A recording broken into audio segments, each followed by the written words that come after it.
युद्ध खत्म हो गया था। कुरुक्षेत्र का मैदान शांत था और पांडव विजयी हुए थे। लेकिन उसी वक्त एक अजीब घटना घटी। श्री कृष्ण ने अर्जुन से कहा, नीचे उतरो, और अर्जुन चुपचाप नीचे उतरे।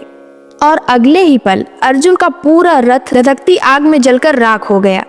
अब सवाल उठता है, जब युद्ध खत्म हो चुका था तो फिर रथ में ऐसा क्या था जो श्री कृष्ण को उसे जलाना पड़ा?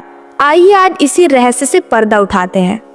महाभारत का युद्ध सिर्फ धनुष बाण का खेल नहीं था, ये शक्ति मंत्र और दैवीय अस्त्रों का महासंग्राम था। युद्ध के दौरान अर्जुन पर न जाने कितने ब्रह्मास्त्र, नागास्त्र और दिव्यास्त्र छोड़े गए, पर क्या आपने कभी सोचा कि इतनी विनाशकारी शक्तियां अर्जुन को छू भी क्यों नहीं सकी? इसका कारण था कृष्ण। श्री कृष्ण सिर्फ सारथी नहीं थे, वो अर्जुन की ढाल थे। हर बार जब कोई अस्त्र अर्जुन के रथ को छूता, कृष्ण अपने योग बल से उसे निष्क्रिय कर देते।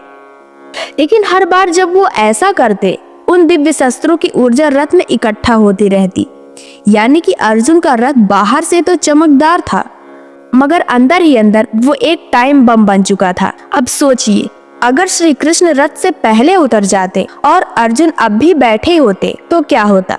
वो संचित ऊर्जा, वो दिव्य अस्त्रों का असर अर्जुन को उसी समय भस्म कर देता। इसलिए कृष्ण ने कहा, तू पहले उतर, फिर मैं उतरूंगा।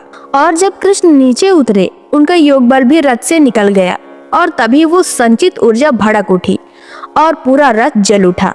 ये कोई साधारण आग नहीं थी, ये उन सारे दिव्य अस्त्रों का रिएक्शन था जो अर्जुन को नहीं मार सके क्योंकि कृष्ण सामने थे। तो अब समझे, कृष्ण अर्जुन के रक्षक ही नहीं, उनकी जान की डोर भी थे। वो रथ को जलाना एक आखिरी सुरक्षा कवच तोड़ना था।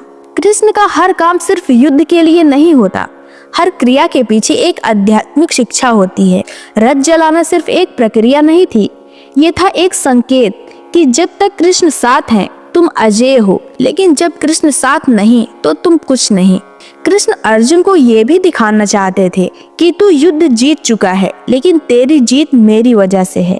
अहंकार मत पाल, क्योंकि अगर मेरी कृपा न होती तो तू रथ के साथ ही जल जाता। ये था गीता का असली भाव, निष्काम कर्म, अहंकार रहित जीवन और ईश्वर में पूर्ण समर्पण। बहुत कम लोग जानते हैं कि अर्जुन का रथ कोई आम रथ नहीं था, उसमें हनुमान जी का ध्वज था जो उसे और भी शक्तिशाली बनाता था। कृष्ण के रहते रथ में एक दैवीय शक्ति का संचार था, लेकिन युद्ध खत्म होते ही वो सभी दैवीय शक्तियां हट गई। अब अगर वो रथ किसी और युद्ध में इस्तेमाल होता तो उसमें छिपी दिव्य ऊर्जा भयंकर तबाही मचा सकती थी। इसलिए कृष्ण ने उसे नष्ट कर दिया ताकि वो शक्ति किसी गलत हाथ में न जाए। अब जरा सोचिए, कृष्ण ने अर्जुन का रथ क्यों जलाया? ये समझना आज हमारे लिए भी जरूरी है। हम भी अर्जुन की तरह अपने जीवन की लड़ाइयाँ लड़ते हैं, कभी कैरियर की, कभी रिश्तों की, कभी आत्म संघर्ष की। और अक्सर हम सोचते हैं कि हमने ही सब किया, लेकिन असल में कहीं न कहीं हमारे जीवन में भी कोई कृष्ण होता है जो बिना दिखे हमें बचा रहा होता है। और जब वो साथ नहीं रहता तब हम सच में अकेले महसूस करते हैं। इसलिए अपने जीवन के कृष्ण को पहचानो।